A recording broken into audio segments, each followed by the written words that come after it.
Five Nights at Fuckboys is a sexual parody of Five Nights at Freddy's, a horror game that utilizes the less is more principle when it comes to its mechanics. The parody, on the other hand, is a highly difficult turn-based RPG that will kick the player in the balls repeatedly, whether you let it or not. You play as Freddy, an animatronic bear that wishes to engage in some good old-fashioned debauchery with the security guard. But in order to reach him, you'll need to disable all the security cameras. And since these cameras fight back, you'll need to recruit some unlikely allies to help you out. Of course, the cameras are not the only threat in this little pizzeria. Five Nights at Fuckboys is an old-school turn-based RPG with random encounters at its core. But to beat the game, you'll need to explore the various areas for chests and items you'll need in order to advance.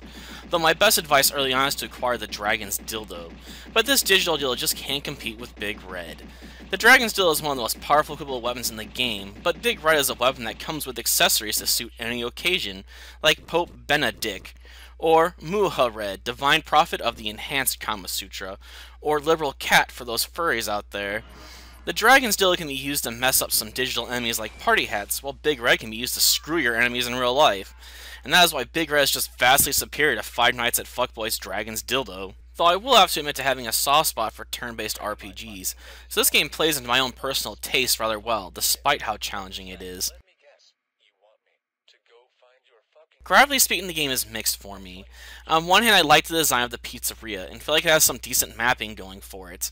On the other hand, the game feels very lazy when it comes to its enemy selection. The bulk of the enemies you'll run across are just generically designed party hats. Sound-wise, this game definitely shows that some time and effort was put into this project. Unlike the majority of RPG Maker games I've played, this game actually does include voice acting.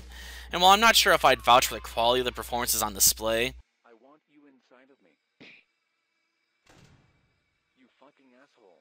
I'm at least grateful that people behind this project were willing to go above and beyond what you'd normally expect out of an RPG Maker game. Though, the inclusion of voice acting doesn't make the screeches Freddy and company make during combat any more bearable.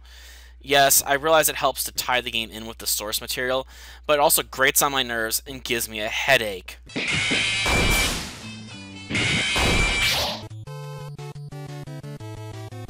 Five Nights at Fuckboys is a highly difficult RPG to work your way through, but like any challenge, it feels oh so sweet when you deliver that final blow that sends the final boss's head flying through the goal! But in all seriousness, this isn't a game I'd recommend to people that aren't fans of difficult games. But if you do enjoy a challenge, this game can definitely feel rewarding to beat, even if you aren't particularly familiar with the source material.